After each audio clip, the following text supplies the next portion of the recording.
بسم اللہ الرحمن الرحیم۔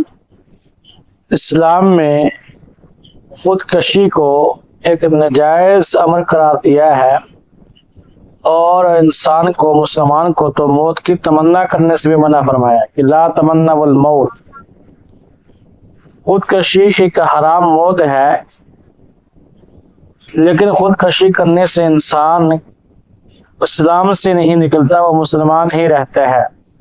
اس لیے اس کے لیے دعائے مغفرت بھی کی جائے گی، اس کا جنازہ بھی پڑھا جائے گا۔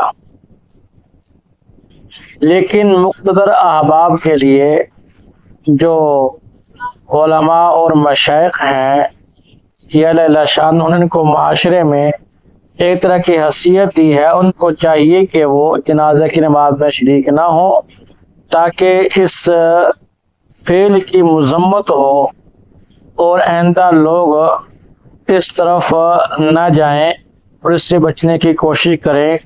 باقی عام لوگ اس کا جنازہ پڑھیں، کفن دفن کریں، دعائیں مغفرت کریں، سب درست ہے۔